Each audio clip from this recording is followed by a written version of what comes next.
আসসালামু আলাইকুম প্রিয় অষ্টম শ্রেণীর শিক্ষার্থীবৃন্দ। আল্লাহর অশেষ মেহেরবানিতে নিশ্চয়ই তোমরা সবাই ভালো আছো। এই প্যান্ডেমিক অবস্থায় নিশ্চয়ই তোমরা সুস্থ আছো, বাসায় আছো এবং পড়ালেখার সাথেই আছো।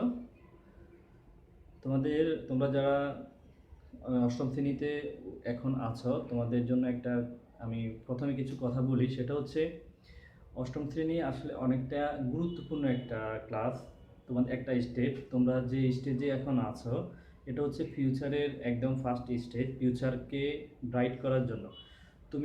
কারণ হচ্ছে তোমাদের এই অষ্টম শ্রেণীতে তোমাদের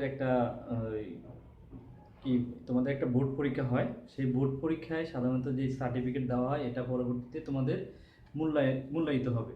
তো সেই যেহেতু এই বোর্ড পরীক্ষার জন্য তোমাদের একটা সার্টিফিকেট অবশ্যই পাবে। সেই সার্টিফিকেটটা ব্রাইট করার জন্য, সার্টিফিকেটটা যেন সুন্দর হয়, সুন্দর বলতে সার্টিফিকেটের রেজাল্ট যেন ভালো হয়, সেই ভালো রেজাল্টের জন্যই তোমার এই অষ্টম শ্রেণীটা তোমাদের জন্য খুবই গুরুত্বপূর্ণ। তোমরা যেহেতু এখন দেখো, তোমাদের হয়তো পরীক্ষা, আমাদের যেহেতু এখন সারা দেশে টিকা কার্যক্রম শুরু হয়ে গেছে, তো তোমাদের হয়তো কি করবে যে হয়তো আগামী কয়েক মাস পরে হলো, 2-3 মাস পরে বা 3-4 মাস পরে হলেও স্কুল খুলবে। স্কুল খুললে তোমাদের পরীক্ষা কিন্তু হয়তো ডিসেম্বর জানুয়ারি নাগাদ হয়ে যাবে, বা পরীক্ষা হয়তো যথাসম্ভব হবে। কিন্তু তোমাদের এই যে গ্যাপটা, এই যে এখন যে তোমরা হয়তো মনে করো যে স্কুল নাই, স্কুল এখনো খোলে নাই, কিন্তু তোমাদের শিক্ষাবর্ষ কিন্তু জানুয়ারির 1 থেকে শুরু হয়ে গেছে। জানুয়ারির 1 তারিখ থেকে কিন্তু শিক্ষাবর্ষ শুরু হয়ে গেছে অলরেডি। আমাদের ডিএমএলসি তোমাদের সিলেবাস দিয়ে দেওয়া হয়েছে, সিলেবাস দিয়ে দিয়েছে। সিলেবাস দেওয়ার অর্থ হচ্ছে আমাদের জানুয়ারি থেকে শিক্ষা কার্যক্রম শুরু হয়ে যাওয়া। তো আমরা যেহেতু জানুয়ারি থেকে শিক্ষা কার্যক্রম শুরু হয়ে গেছে, তো এখন তোমরা স্কুলে গিয়ে ক্লাস করো বা না করো, তোমাদের কিন্তু এখন এটা ধরে নিতে, যেহেতু শিক্ষা মন্ত্রণালয় ধরে নেবে যে তোমাদেরকে টিচাররা বা তোমরা এটা, এই যে এগুলো অনলাইনে যে শিক্ষা কার্যক্রম চলে, সেটার সাথে তোমরা আছো, ঠিক আছে? এবং তোমরা এটার সাথে সম্পৃক্ত আছো। তোমরা সেই কারণে এই যে অনলাইন শিক্ষা কার্যক্রমকে গুরুত্ব দিতে হবে। যে ক্লাসগুলো হচ্ছে অনলাইনে, সেগুলোকে তোমার স্কুলে যেভাবে গুরুত্ব দাও, স্কুলে গিয়ে যেভাবে গুরুত্ব দিতে, ওইভাবে গুরুত্ব দিতে হবে, গুরুত্ব দিয়ে দেখতে হবে। আর হচ্ছে যে যে তোমাদের এই যে শিক্ষাবর্ষের এই সময়টা কিন্তু পরবর্তীতে ওই সিলেবাসটা তোমাদেরকে পড়ানো হবে না। কথা বুঝছো? যে আমার কথা তোমরা নিশ্চয়ই বুঝতেছো যে যে ধরো যে 4 মাস পরে স্কুল খুললো বা 5 মাস পরে, এখন এই 5 মাসের যে সিলেবাসটা দিয়ে দেওয়া আছে, 5 মাসের সিলেবাসটা তো আমরা অনলাইনে কমপ্লিট করব। তো অনলাইনে কমপ্লিট করলে সেটা তোমাদেরকে ধরে নেওয়া হবে যে তোমরাও কমপ্লিট করেছো। তার মানে তোমাদেরকে রিপিট করে যখন স্কুল খুলবে, তখন আবার এই যে 4-5 মাসের সিলেবাসটা তোমাদেরকে আবার রিপিট করা হবে না, ঠিক আছে? পুনরায় আবার ধরে ধরে পড়ানো হবে না। হয়তো এমনি রিভিশন দেওয়া হবে, কিন্তু ধরে ধরে এই যে এখন যেভাবে ক্লাস একবারে আমরা পুঙ্খানুপুঙ্খানু নিচ্ছি, এভাবে হবে না। তখন কি হবে, তোমাদের এটা গ্যাপ থেকে যাবে, তোমাদের শিখন ফলে ঘাটতি থাকবে, যেটা পরবর্তীতে ক্লাস 9-এ এটার এফেক্ট পড়বে। তোমার যারা সায়েন্স নিয়ে পড়তে চাও, সায়েন্স নিয়ে পড়বা, তাদের জন্য একটু কঠিন হয়ে যাবে, যে বিশেষ করে যারা এই গণিত বিজ্ঞানে তোমাদের দুর্বলতার কারণে। তো আশা করি আমার কথা তোমরা এতক্ষণ বুঝেছো যে আমি কি বলতে চেয়েছি, যে তোমরা অনলাইন ক্লাসকে গুরুত্ব দিতে হবে।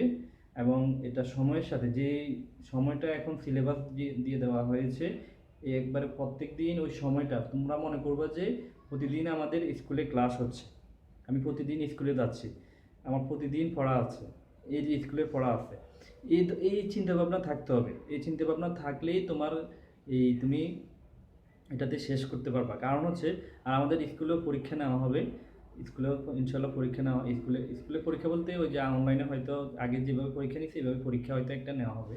সেটা কর্তৃপক্ষ সিদ্ধান্ত অনুযায়ী হবে, যা হবে। তো তোমরা তাহলে এই জিনিসটা মাথায় থাকবে, আর সবসময় পরীক্ষার প্রিপারেশান নিয়ে থাকবে। যে কোনো সময় পরীক্ষার একটা ডাক পড়তে পারে, সেই কারণে পরীক্ষার প্রিপারেশান নিয়ে থাকবে।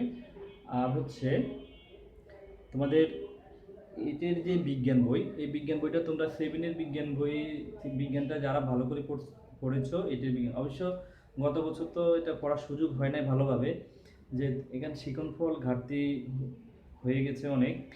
কারণ হচ্ছে এটা আসলে তোমাদের শুধু সারা বাংলাদেশে একই অবস্থা। যারা একটু সিরিয়াস ছিল এই মহামারীর সময়, যারা লকডাউনে যারা একটু সিরিয়াস ছিল, বা যারা পড়ালেখার প্রতি যাদের আকর্ষণটা একটু বেশি, যারা বুঝেছে তারা কিন্তু ঠিকই করেছে, তাদের সিলেবাসটা তারা সঠিকভাবে কমপ্লিট করেছে। যারা পড়ো নাই, তারা অনেক গ্যাপ, তাদের মধ্যে অনেক গ্যাপ থাকবে, এবং এটা এটা তোমরা সাফার করবা। তোমরা হয়তো পরবর্তীতে সাফার করবা এই জিনিসটা। যারা পড়ো নাই, যারা ফাঁকি দিয়েছ, তোমরা নিজেরাই ফাঁকির মধ্যে পড়ে যাবে। ঠিক আছে? তো এইটের বিজ্ঞান বইয়ে আমি তোমাদেরকে হয়তো সপ্তাহে একটা ক্লাস নিব। তো এই সপ্তাহে একটা ক্লাসের মধ্যে আমি চেষ্টা করব যে তোমাদেরকে আমি শুরু থেকেই তোমাদের প্রথম অধ্যায়, যেটা এই প্রথম অধ্যায় আমি শুরু থেকেই নিচ্ছি। যে আমি ভেবেছি যে তোমাদেরকে হয়তো ষষ্ঠ অধ্যায় শুরু করবো, বাট এখন চিন্তা করলাম পঞ্চম অধ্যায়, ষষ্ঠ অধ্যায় শুরু করবো, কিন্তু না, আমি প্রথম অধ্যায়টা আগে নিই, তারপরে পঞ্চম বা ষষ্ঠ অধ্যায় শুরু করব। আচ্ছা, এখন প্রথমেই আমরা যেটা বলবো সেটা হচ্ছে তোমাদের বিজ্ঞান বইয়ের 3টি অংশ থাকবে। একটা হলো বায়োলজি অংশ, এটা ক্লাস 7-এও ছিল 3টা অংশ। এই 3টা অংশের হয়তো এখানে একটু বেশি বিস্তারিত দেওয়া আছে, একটু ডিটেলস দেওয়া আছে। তো তোমাদের প্রথমে হচ্ছে যে 3টা অংশ দেওয়া থাকবে তোমাদের। আমি প্রথমে 3টা অংশের মধ্যে হচ্ছে একটা হচ্ছে বায়োলজি অংশ বা জীববিজ্ঞান অংশ, তারপরে হচ্ছে এই পদার্থবিজ্ঞান অংশ, তারপর রসায়ন অংশ, তারপরে একটা সমন্বিত অংশ থাকে। ঠিক আছে? সমন্বিত অংশ, তার পরিবেশ নিয়ে একটা অংশ থাকে। আচ্ছা, আরেকটা জিনিস হচ্ছে তো তোমাদের আমি আরেকটা কথা বলতে ভুলে গেছি, সেটা হচ্ছে তোমাদের অন্যান্য ক্লাসের প্রথম মাসিক পরীক্ষা দেখা গেছে যে 2টা 3টা চ্যাপ্টার দেওয়া আছে, বাট তোমাদের ক্ষেত্রে প্রথম মাসিক পরীক্ষায় 1 2 3 4 5 6টা অধ্যায় দেওয়া আছে। তোমাদের এই যে 2 3 4 মাসের মধ্যে, আগামী 2 3 মাসের মধ্যেই এগুলো কমপ্লিট করতে হবে। তাহলে তোমাদের কি করতে হবে? হিউজ পড়তে হবে, অনেক পড়তে হবে, বেশি বেশি পড়তে হবে এই।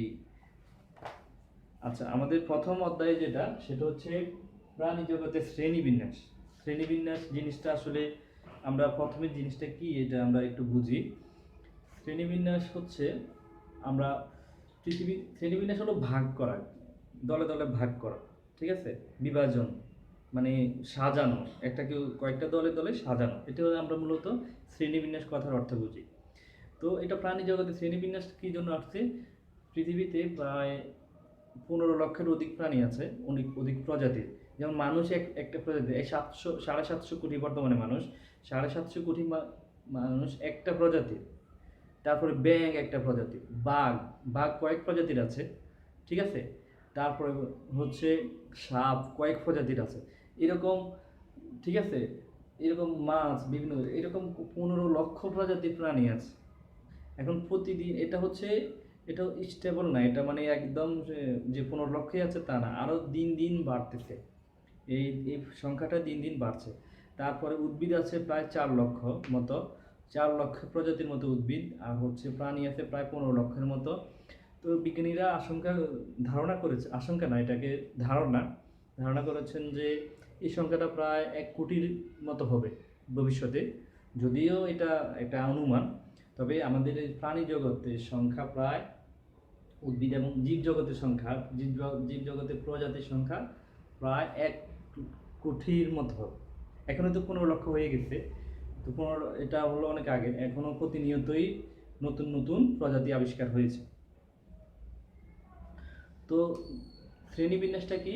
এই এত অধিক সংখ্যক প্রাণীগুলোকে বা জীবগুলোকে তোমার একই সাথে তাদের বৈশিষ্ট্য, ধর্ম, তাদের কি কি তাদের কাজ, এগুলো তাদের সম্পর্কে জানা এত আলাদাভাবে সম্ভব না।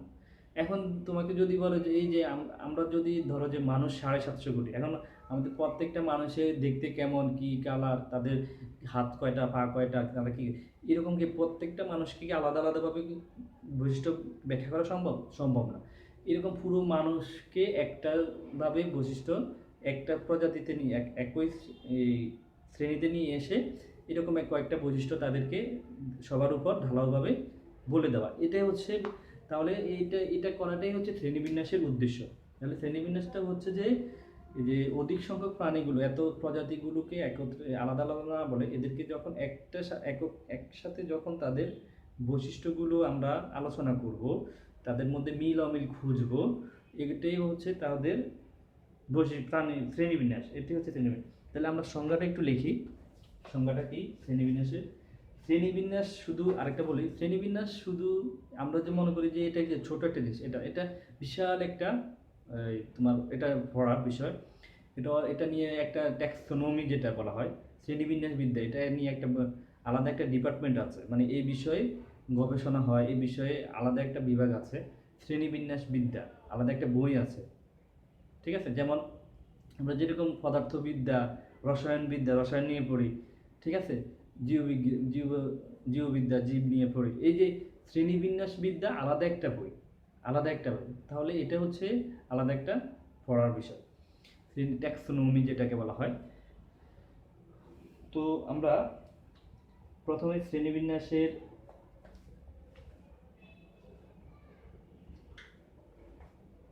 সংজ্ঞাটা দিই।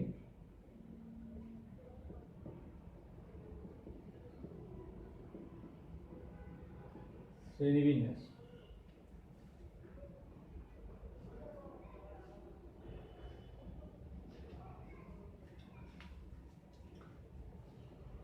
এটা শ্রেণীবিন্যাস আমি আলাদাভাবে না বলে এটাকে একসাথে বলবো জীবদেহে। ঠিক আছে, জীবদেহে বিদ্যমান বিভিন্ন বৈশিষ্ট্য, বিভিন্ন বা প্রাণী দেহে বিদ্যমান, এটা হলো প্রাণী জগতে শ্রেণীবিন্যাস বলি। প্রাণী জগতে শ্রেণীবিন্যাস।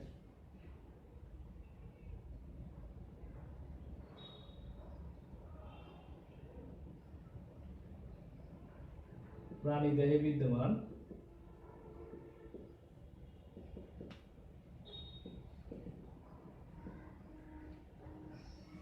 বিদ্যমান বিভিন্ন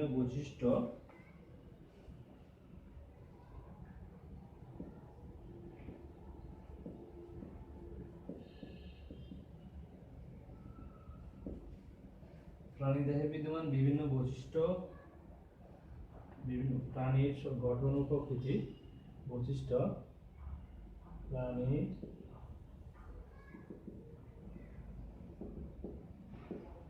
গঠন ও প্রকৃতি এবং বিভিন্ন প্রাণীর মধ্যে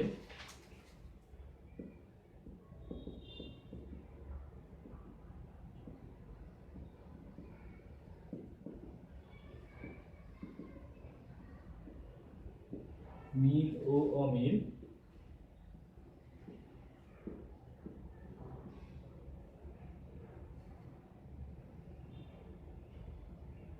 মিল ও অমিল, ও পরস্পরের মধ্যে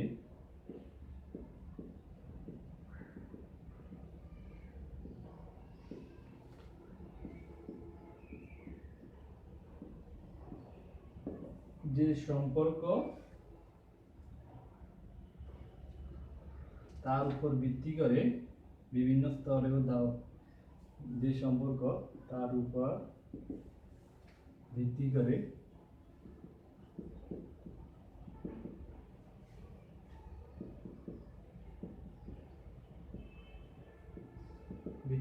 বিভিন্ন স্তর বা ধাপে সাজানোকে ভিত্তি করে প্রাণীগুলোকে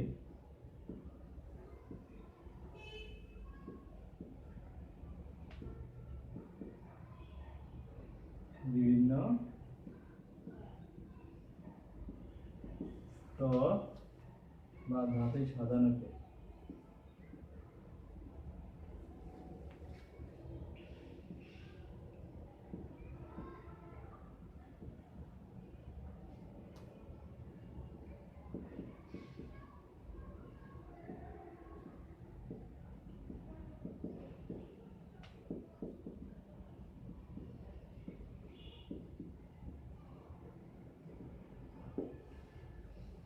দেখছো প্রাণী জগতের শ্রেণীবিন্যাস বলে। এখন এই শ্রেণীবিন্যাসটা তো একদিনে হয় নাই, এটার জন্য তো অনেক বিজ্ঞানীর অনেক পরিশ্রম হয়েছে, অনেক পরিশ্রম করেছে। তবে সর্বপ্রথম এই ধারণাটা, এই শ্রেণীবিন্যাস যে করতে হবে, এই যে বিভিন্ন শ্রেণীবিন্যাস যে করতে হবে, এটা সর্বপ্রথম ধারণা করেন দেন হচ্ছে বিজ্ঞানী। এটা নিয়ে অনেক পরিশ্রম করেছেন বিজ্ঞানী ক্যারোলাস লিনিয়াস, সুইডেনের বিজ্ঞানী ক্যারোলাস লিনিয়াস। তো এইগুলো হচ্ছে এর পূর্বেও অ্যারিস্টটল, জন রে, এদের নামও উল্লেখযোগ্য। এরাও শ্রেণীবিন্যাস নিয়ে কাজ করেছেন। তবে সবচেয়ে যেটা কার্যকর কাজ করেছেন সেটা হচ্ছে আমরা বর্তমানে যে শ্রেণী বিভাগ আমরা দেখি সেটা করেছেন যে ক্যারোলাস লিনিয়াস। সে কারণেই ক্যারোলাস লিনিয়াসকে শ্রেণীবিদ্যার জনক বলা হয়। শ্রেণীবিদ্যার জনক বা শ্রেণীবিন্যাসের জনক হলো ক্যারোলাস লিনিয়াস। ঠিক আছে, ক্যারোলাস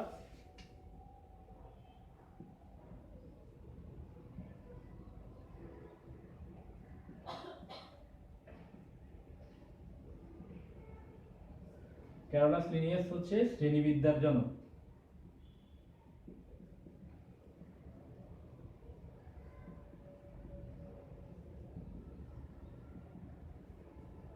এবং সুইডেনের বিজ্ঞানী, সুইডিশ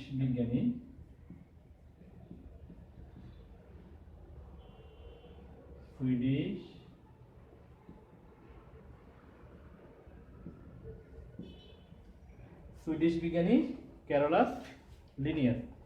উনি তার এই যে স্পেসিফিক প্লান্টার নাম,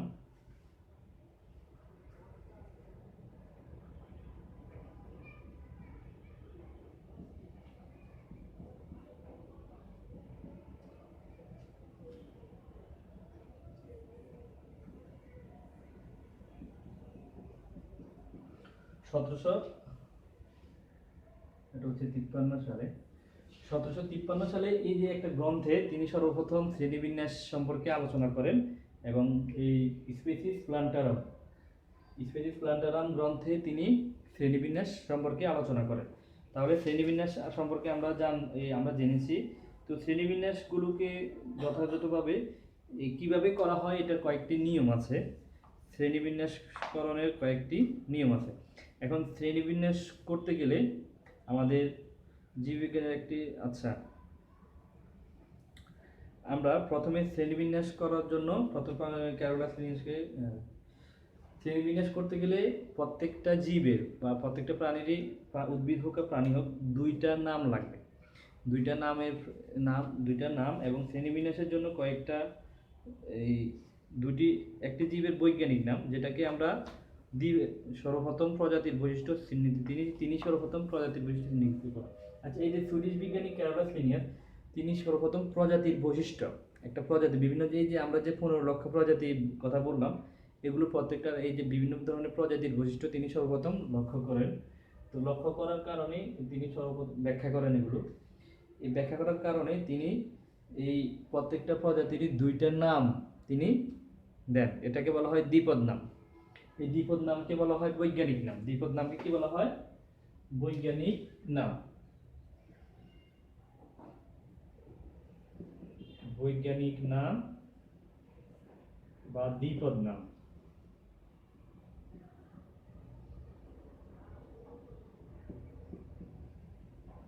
এই দ্বিপদ নামের মধ্যে তিনি একটি হলো গণ আর একটি হলো প্রজাতি। তিনি দুইটা নাম উল্লেখ করেন, একটা হলো গণ আর একটা হলো প্রজাতি। এই গণের আবিষ্কারক ক্যারোলাস লিনিয়াস, প্রজাতির আবিষ্কারক ক্যারোলাস লিনিয়াস। তাহলে তিনি দুইটা নামকে তিনি বৈজ্ঞানিক নাম হিসাবে, সকল জীবের বৈজ্ঞানিক নাম হিসাবে তিনি উল্লেখ করেন। তিনি বলেন যে গণ এবং প্রজাতি মিলে যে দুইটা নাম হবে, এটাই হচ্ছে তার বৈজ্ঞানিক নাম। ঠিক আছে, তাহলে এই যে এটাকে বলা হয় দ্বিপদ, এটাকে বলা হয় দ্বিপদ নাম। ঠিক আছে, কথা বুঝছো? তো আমরা দ্বিপদ নাম নিয়ে আরেকটু আলোচনা করব।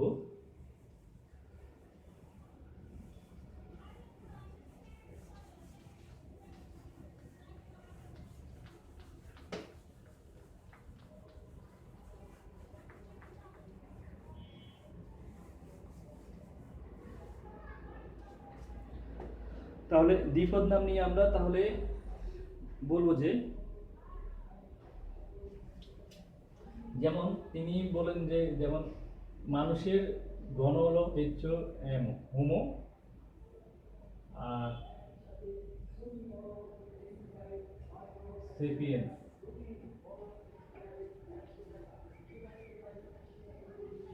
ঠিক আছে, এই যে হোমো সেপিয়েন্স এটা হচ্ছে গণ, এটা হলো প্রজাতি। তাহলে এই দুইটা মিল হচ্ছে মানুষের বৈজ্ঞানিক নাম। তিনি এই বৈজ্ঞানিক নামটা ক্যারোলাস লিনিয়াস আবিষ্কার করেন, বৈজ্ঞানিক নামটা। তাহলে এটাকে বলা হয় দ্বিপদ নাম। তাহলে দ্বিপদ নামকরণের জন্য যদি বলে তোমাদের ক্যারোলাস লিনিয়াস সম্পর্কে নৈর্ব্যক্তিক আসে এইভাবে যে বৈজ্ঞানিক নামকরণের প্রবক্তা কে, ক্যারোলাস লিনিয়াস, অথবা দ্বিপদ নামকরণের প্রবক্তা কে, ক্যারোলাস লিনিয়াস, অথবা শ্রেণীবিন্যাসের জনক কে, ক্যারোলাস লিনিয়াস। ঠিক আছে, ক্যারোলাস লিনিয়াস এই যে এই দ্বিপদ নামকরণ করেন বা এটাকে বৈজ্ঞানিক নাম। তো আর বৈজ্ঞানিক নাম সাধারণত কি হয়, ল্যাটিন ভাষায় হয় অথবা ইংরেজি ভাষায় হয়। তবে ইংরেজি যেই ভাষায় হয় ওটা ল্যাটিন আকারে নাম হয়, ল্যাটিন আকারে। এটাকে ল্যাটিনের একটু আবহাওয়া থাকে ওখানে, ল্যাটিনের একটু আবহাওয়া থাকে।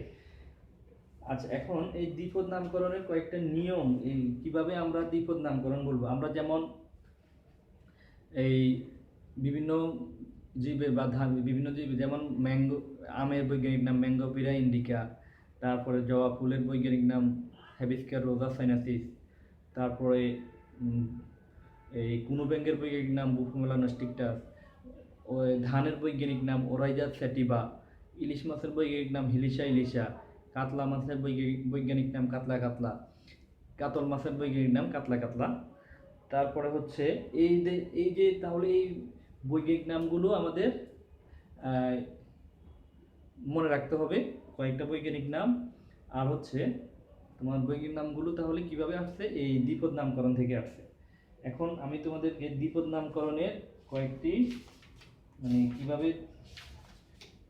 পদ্ধতি, দ্বিপদ নামকরণের পদ্ধতিগুলো লিখতে হবে। দ্বিপদ নামকরণের পদ্ধতি,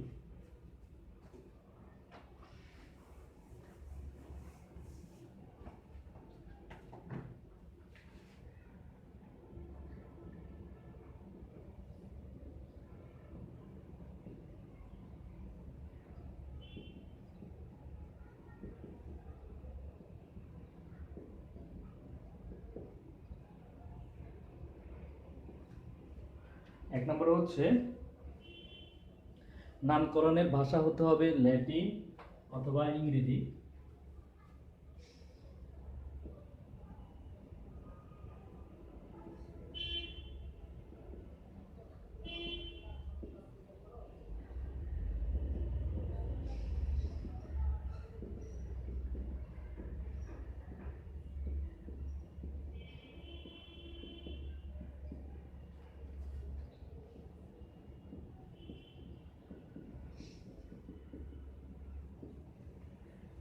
ঠিক আছে, তারপর হচ্ছে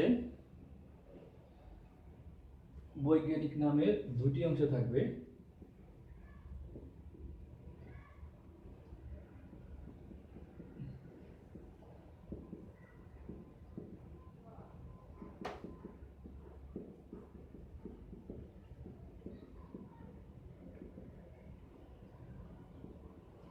একটি হলো গণ,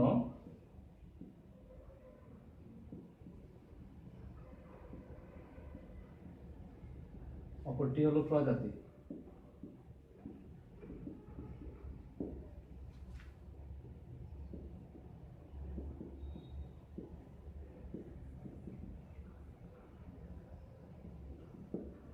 তারপরে বৈজ্ঞানিক নাম হাতে লিখলে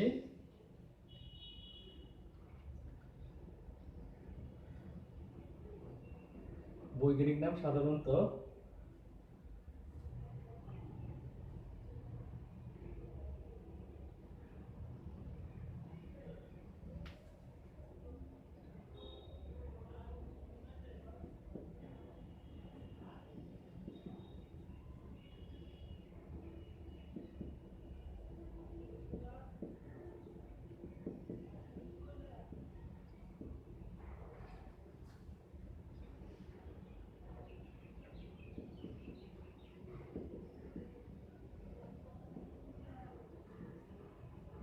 আলাদা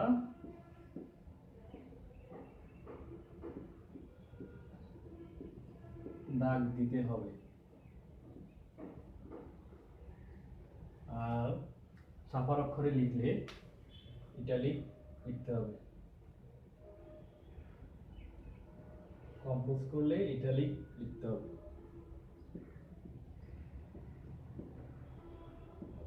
কম্পোজ করে লিখলে ইটালিক লিখতে হবে। ইটালিক লিখতে হবে।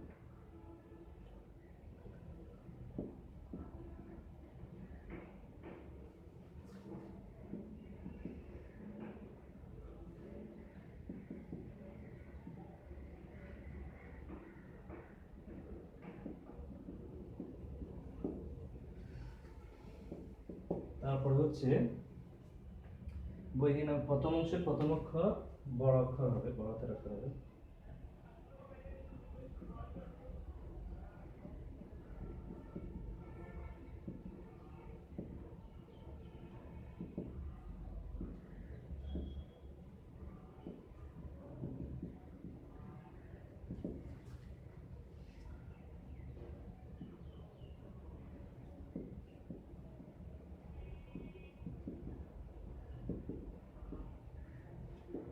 বড় হাতে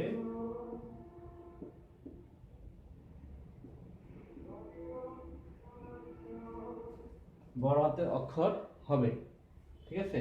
এবং বাকি অক্ষরগুলো ছোট অক্ষর হবে, ছোট হাতের অক্ষর হবে। বাকি অক্ষরগুলো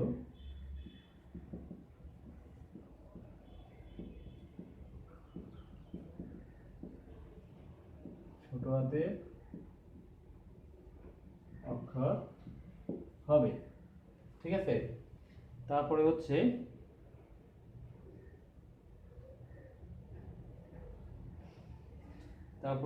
যে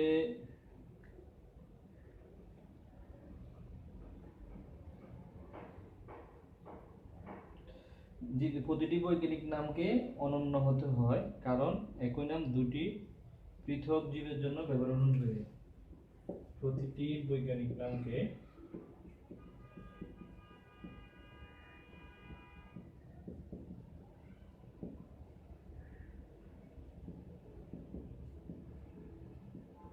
অনন্য হতে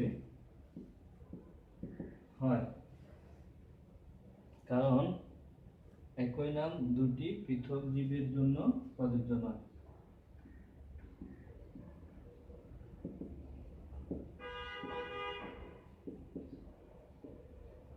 একই নাম দুটি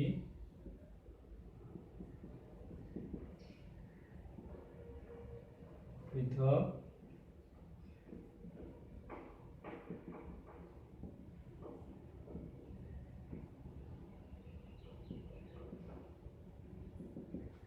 প্রযোজ্য নয়, ঠিক আছে।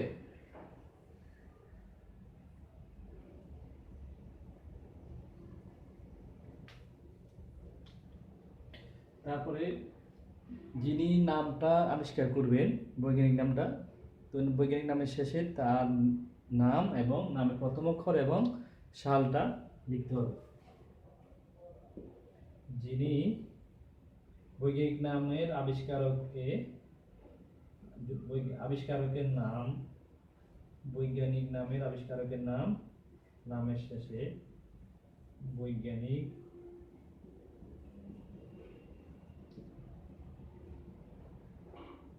নামের আবিষ্কারকের নাম, নামের শেষে আবিষ্কারকের নাম ও সাল, নামের প্রথম অক্ষর, আবিষ্কারকের নামের প্রথম অক্ষর ও নামের শেষ, নামের সাল ও সাল নামের শেষে লিখতে হবে।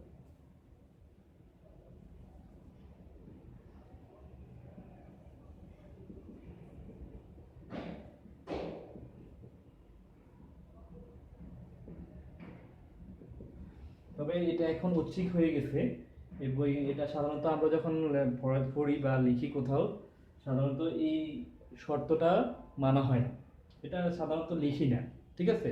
এটা উচ্চতর লেভেলে জার্নাল যখন হয় তখন এটা এগুলো ফলো করা হয়। কিন্তু আমরা সাধারণত তাহলে এই পাঁচটা আমাদের ফলো করতে হবে, এই পাঁচটা মুখস্থ করতে হবে। এটা একটু অপশনাল হিসাবে থাকলো, এটা তোমরা লিখলেও হবে না লিখলেও। তাহলে এই পাঁচটা তোমাকে মনে রাখতে হবে, ঠিক আছে? আচ্ছা, আরেকটা হচ্ছে, এখন আমরা কয়েকটি প্রাণীর বৈজ্ঞানিক নাম আমরা পরে সেটা শিখব। সেটা হচ্ছে, তারপরে আমরা এখন পড়ব হচ্ছে মেরু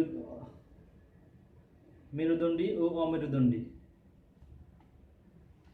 মেরুদণ্ডী ও অমেরুদণ্ডী প্রাণীর বৈশিষ্ট্য। আচ্ছা, আমরা কয়েকটি প্রাণীর বৈজ্ঞানিক নাম লিখি, তারপরে এটা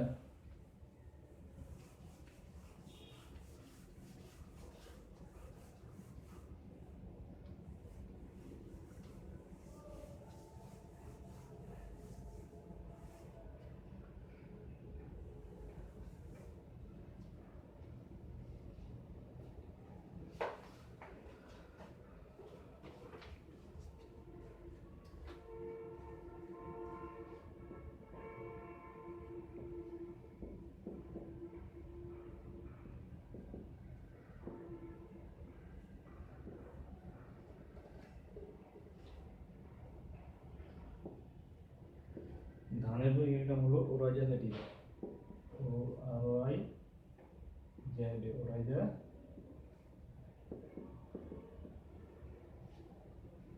ওরাইজা স্যাটিভা। তারপর হচ্ছে পাট, দরকার নাই, আম, ম্যাঙ্গোফিরা ইন্ডিকা।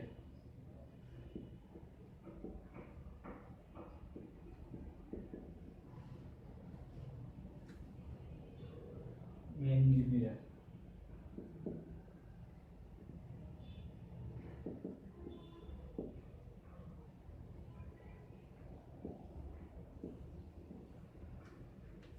ম্যাঙ্গোফিরা ইন্ডিকা। তারপর হচ্ছে জবা। জবা ফুলের বৈজ্ঞানিক নাম হচ্ছে হেবিস্কাস রোজা সাইনাসিস।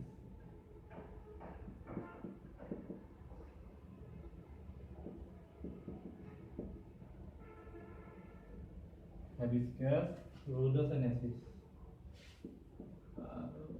rhodosiensis, SINE।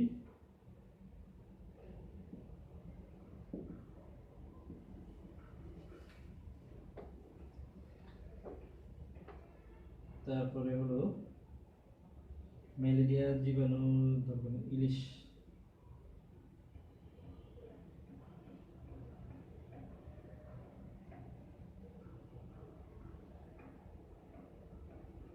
মৌমাছি,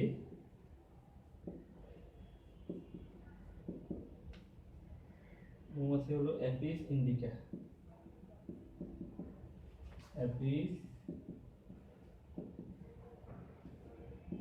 ইন্ডিকা। তারপরে হচ্ছে ইলিশ,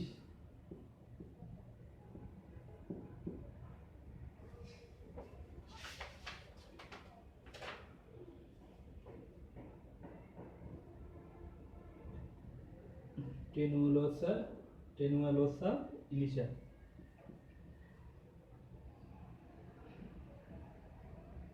টেনুয়ালোসা, টেনুয়ালোসা ইলিশা।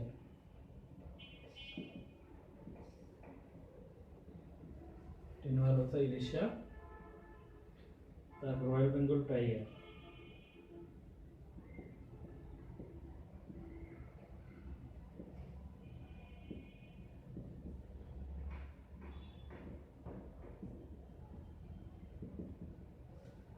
Royal Bengal tiger.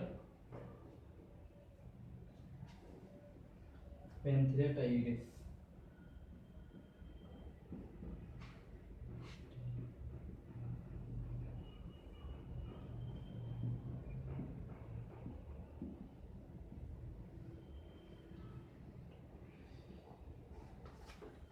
মানুষটা আগেই লিখেছিলাম, মানুষ সেটা হোমোসেপিয়ান্স।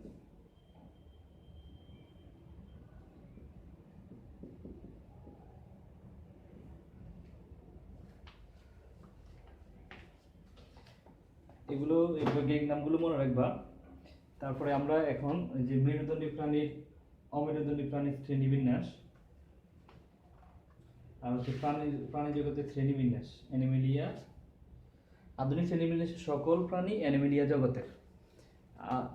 যত ধরনের প্রাণী আছে সেগুলো সবই কোনটা অ্যানিমেলিয়া জগতের অন্তর্ভুক্ত। এবং এটা হচ্ছে শ্রেণীবিন্যাসের পূর্বে প্রোটোজোয়া পর্বটি প্রতিষ্ঠা জগতে আলাদা ছিল, এই হিসাবে আলাদা উপস্তর হিসাবে স্থান পেয়েছে।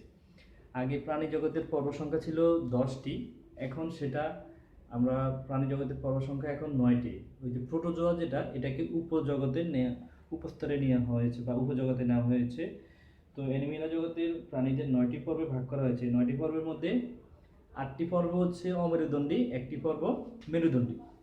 ঠিক আছে, একটি পর্ব হচ্ছে মেরুদণ্ডী। অ্যানিমেলিয়া জগতের শ্রেণীবিন্যাসটা এখানে পড়বা। যে দেখো, এগুলো হলো পর্ব, এই যে পর্ব আর উপপর্ব ইউরোকর্ডাটা, সেফালোকর্ডাটা, বার্টিবাটা। তারপরে শ্রেণী হচ্ছে এই যে বার্টিবাটা শ্রেণী, এই যে সাইক্লোস্টোমাটা, কন্ডিকথিস, অস্টিকথিস, উভচর, সরীসৃপ, পক্ষীকুল, স্তন্যপায়ী। ঠিক আছে, তাহলে মানুষ কোন পর্বের প্রাণী? মানুষ কর্ডাটা পর্বের প্রাণী, উপপর্ব হলো বার্টিবাটা, আর শ্রেণী হচ্ছে স্তন্যপায়ী প্রাণী। মানুষ পর্ব, উপপর্ব, শ্রেণী, মানুষের পর্ব শ্রেণী। তাহলে 10টি পর্ব, আমরা 9টি পর্বের নাম আমরা প্রাণী জগতের 9টি পর্ব সেগুলো লিখি।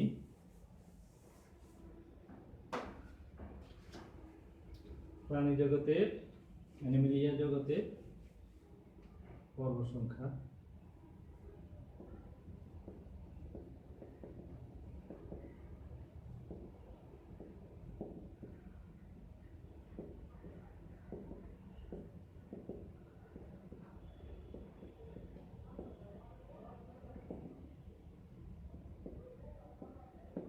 এই নামগুলো মুখস্থ করবো আজকের।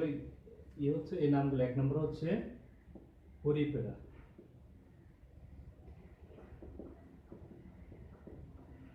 পরিপেরা নামগুলো মুখস্থ করতে হবে।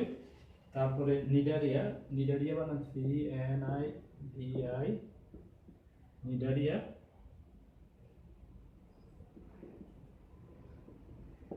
তিন নম্বর হচ্ছে প্লাটিহেল মিনথেস,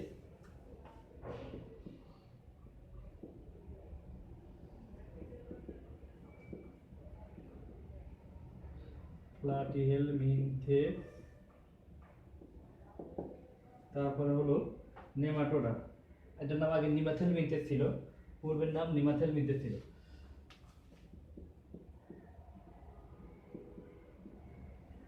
নেমাটোডা। 5 নম্বরে হচ্ছে অ্যানিলিডা,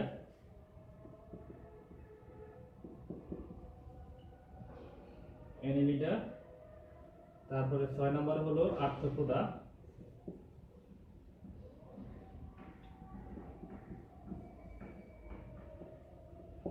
7 নম্বরে হচ্ছে মলাস্কা,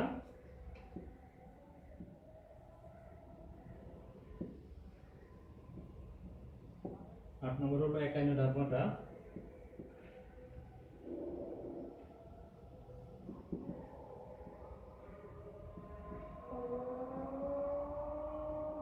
11 কর্ডাটা,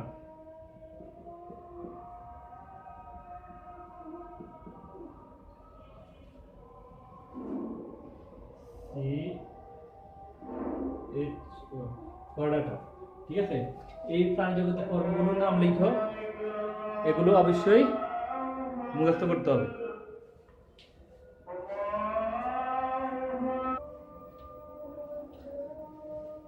তাহলে এই যে এই পর্বগুলোর নাম লিখেছি যে এগুলো, এই 9টি পর্বের নাম অবশ্যই মুখস্থ করবা। আমরা তারপরে এগুলো বিস্তারিত পরে এগুলোর কি করতে হবে, এই যে পর্বের প্রাণীগুলোর স্বভাব কি, বাসস্থান করতে হবে। প্রত্যেকটা পর্বের প্রাণীর স্বভাব, বাসস্থান, তারপরে হচ্ছে বৈশিষ্ট্য। আর হচ্ছে উদাহরণ তো অবশ্যই জানতে হবে, উদাহরণ এগুলো নৈর্বৃত্ত থেকে আসবে, যে প্রাণীর নাম দিয়ে বলবো যে এটি কোন কোন পর্বের প্রাণী, ঠিক আছে। তো এই শুধুমাত্র পর্ব সংখ্যা শিখলে হবে না, উপপর্বগুলোও করতে হবে। মানে এই অধ্যায়টা খুবই গুরুত্বপূর্ণ, এখান থেকে সৃজনশীল একটা থাকেই, এখান থেকে এই অধ্যায় থেকে একটা সৃজনশীল থাকবেই, ঠিক আছে। তো এখানে এই যে উপপর্বগুলো সাধারণত করতে হবে, শ্রেণী করতে হবে। আচ্ছা সেগুলো পরে, আগে পর্ব সংখ্যাটা আগে করবে, পর্ব নামগুলো মুখস্থ করতে হবে। তোমরা আগে পর্বের নামগুলো মুখস্থ করো, আর যা শ্রেণীবিন্যাস সম্পর্কিত যেগুলো পড়িয়েছি এগুলো পড়ো। তো তাহলে আজকের মতো এখানেই, তো আমরা পরবর্তী ক্লাসে আবার দেখা হবে, কথা হবে। তোমরা সবাই ভালো থাকো, সুস্থ থাকো, আল্লাহ হাফেজ।